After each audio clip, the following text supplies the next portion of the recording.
StudyJesus.com presents Bible Stories, where biblical stories of the ages come alive. In our last Bible story, we learned about the very poor woman who gave only 2 mites, which is a very, very small amount of money.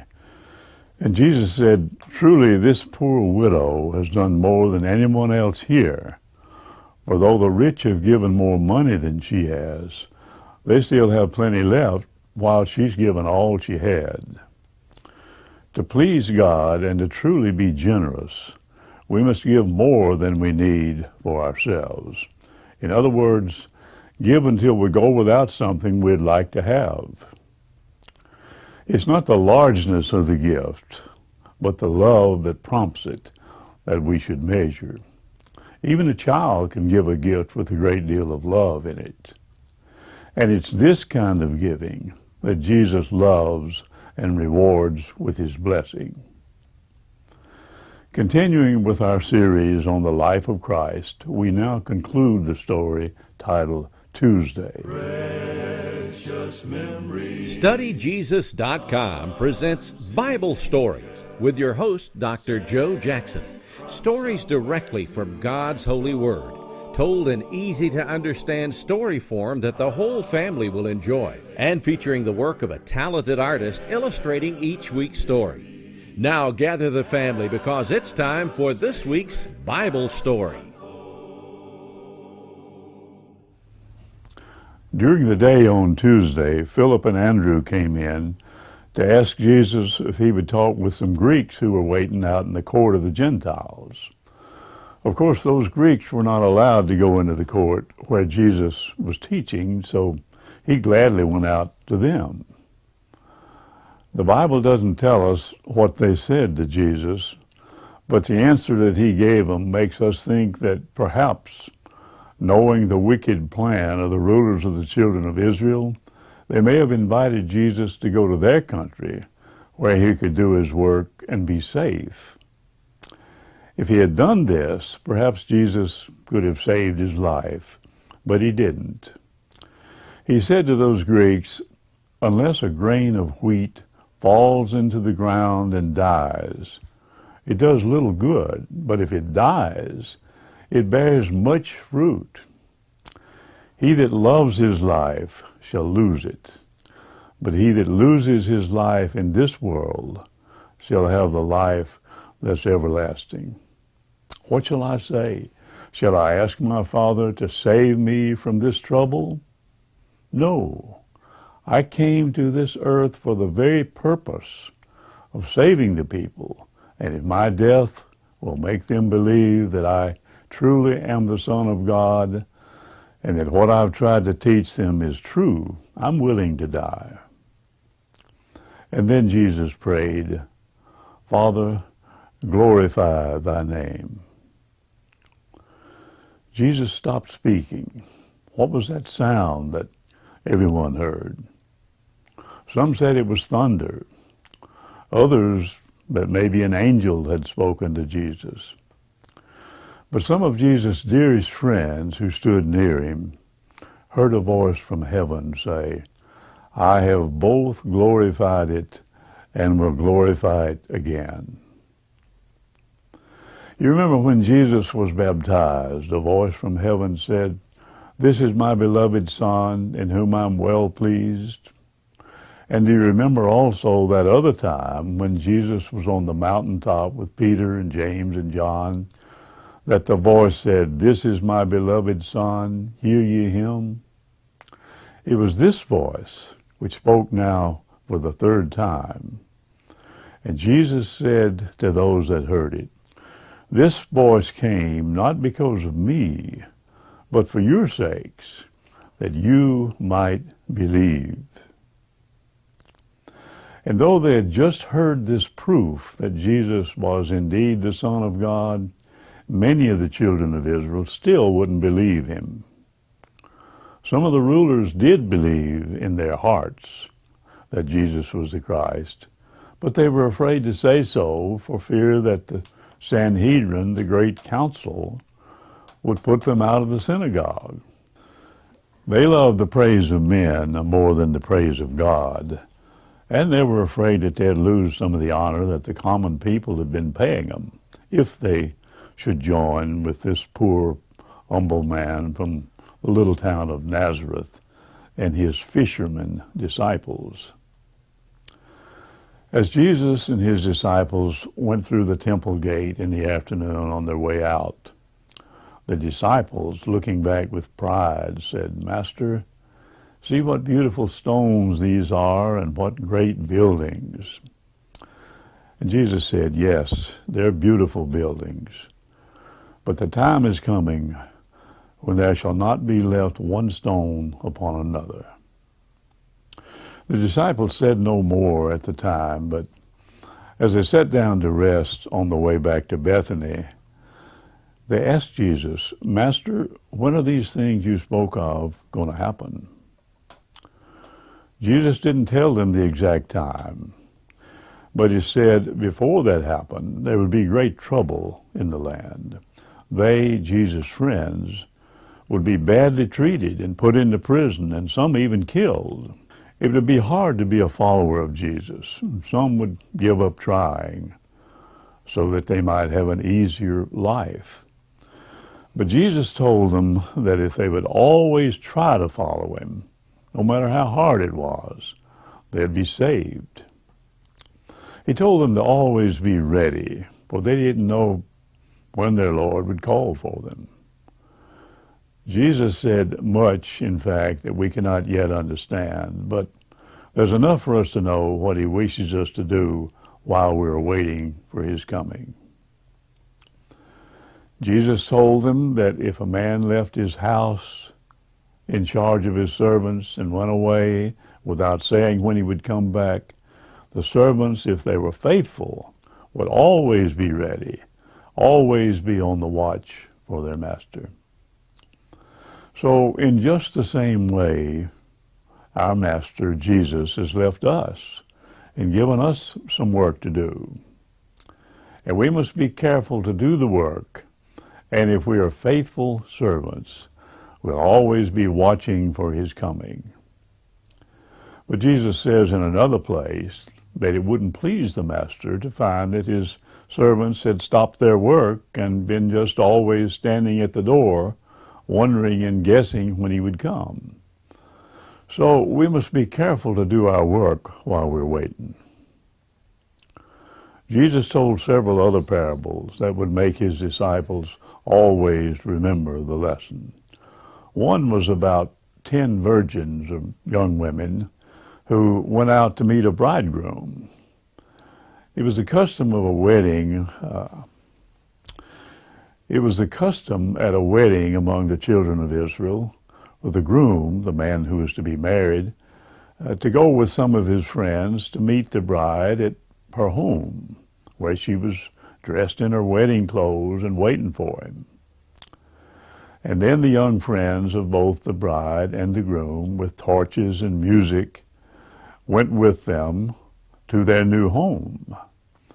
After the wedding party had gone into the house, the doors were shut, and no one else could get in. And then the marriage took place, and the feast that followed would last many days. 5 of the 10 virgins in this parable were wise, for not knowing how long they'd have to wait for the bridegroom, they filled their lamps, and they took some extra oil with them for fear the lamps might burn out. The other 5 took only the oil that was in their lamps. They had to wait so long for the groom that every one of the 10 virgins, every one, fell asleep. At midnight, they were aroused by hearing someone call out, "The bridegroom's coming." Up they jumped and looked to see if the lamps were all right. No, they'd gone out. As the wise maidens took the extra oil and filled their lamps, the other 5 said, "Give us some of your oil." But the wise ones answered, "We can't do it. There's not enough for us and you too. Go to those who sell oil and buy some for yourselves." So the foolish virgins who'd not been careful to see that they had enough went to those who sold, bought more, filled their lamps. But before they were back at the house, the bridegroom came. All those who were ready went with him and the bride in this happy procession to his house, and then the door was shut. When the foolish maidens had filled their lamps, they too went to the bridegroom's house, but they were too late. They knocked on the door, but no one would let them in, and they must go sadly away. In this parable, Jesus is the bridegroom. We're the friends who are waiting for his coming. Love for Jesus is the oil which we must burn in our hearts, which are the lamps. If we don't have enough of this love to keep our hearts as bright as they should be until he's ready for us, we can't enter his house to be with him. We don't know when Jesus will come, and we must be careful and watchful so that we may be ready. There'll not be time to get ready after we know Jesus is coming. We cannot borrow the oil of love from those around us, for no matter how kind and loving our friends are, they're not as loving as Jesus was. And even if they were, they couldn't help us be loving if we're not willing to try ourselves all the time. Another parable that Jesus spoke was very much like the one of the man who went into a far country and left his money for his servants to take care of. But in this case, the servants didn't all have the same amount of money as they did in the other story. One had 5 talents, which was a large sum of money. Another had 2 talents, and a third had 1 talent. But the servants did the same with this money. The one who had the 5 talents did business with it and made more money with it. The one who had 2 talents tried as hard and really did as good as the other, although the amount of money he earned was less. But the third one in this story, as in the other story we read about, didn't try at all. He said he was afraid of his master, and so he had hidden the money in the ground where he could find it and give it back to the master when he came home. And then he gave back to the master the same amount of money that the master had given him. Another parable was about the time when we shall all have finished our work on earth and shall stand before our Father in heaven to hear whether he thinks our work has been good or bad. Jesus called the Father the King, who, when his servants came before him, separated them, putting some on his right hand and some on his left. To those on the right hand he said, "Come, you blessed, come into the home which has been prepared for you. For I was hungry, and you fed me, and I was thirsty, and you gave me drink. I was a stranger, and you took me in. I was naked, and you clothed me. I was sick, and you visited me. I was in prison, and you came to see me." And then those on the right hand said, "Lord, when did we see you hungry and fed you, or thirsty and gave you drink? When did we see you a stranger and took you in, or naked and clothed you? Or when did we see you sick or in prison and visited you?" The king answered, "Because you've done these things for my children on the earth, you've done them for me." And then turning to those on his left hand, the king said, "You cannot stay here with me, for I was hungry and you didn't feed me, and I was thirsty and you didn't give me drink, and I was a stranger and you didn't help me. I was naked and you didn't clothe me. I was sick and in prison, but you didn't visit me." Then those people on the king's left hand answered the king and said, "Lord, when did we see you hungry or thirsty or stranger or naked or sick in prison, and not try to help you?" And the king answered, "Because you didn't do these things for my children on earth, you didn't do it for me." After finishing this long talk with his disciples, Jesus said to them, "There are only 2 days now left before the Passover feast, when I shall be taken away from you." And it was with sad hearts that they went back to Bethany that night. And now we come to a very sad part. One of Jesus' own disciples, Judas Iscariot, decided to give Jesus up to the people who hated him so, if only he could work out a deal with them and get some money for doing it. Remember, Judas was the one who had the purse and carried all the money for Jesus and the disciples, and he loved the money apparently more than he loved Jesus. There was a meeting of the Pharisees this Tuesday evening, and the Pharisees were very angry with Jesus because he dared to talk to them as he did in the temple that day, and they were planning what they could do to him. They were still determined to kill him, but they didn't know how to do it because he seemed to have so many friends. The Pharisees had just decided that whatever they did to Jesus must be done secretly, and not until the feast was over and the people from the country had gone home, for it was these people particularly who would defend Jesus. So Judas came before them that night and asked them, "How much will you give me if I tell you where you can find Jesus?" And when this happened, the Pharisees were glad to make any kind of a bargain with Judas, because they knew that he would show them a place where they could find Jesus alone without any of his friends around. So they offered Judas 30 pieces of silver, which was the price of a slave.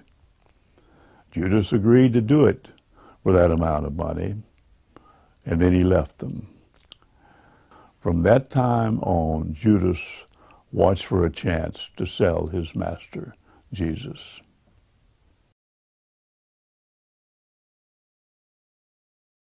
Precious memories, unseen angels, sent from somewhere to my soul. How they linger ever near me, and the sacred past unfold.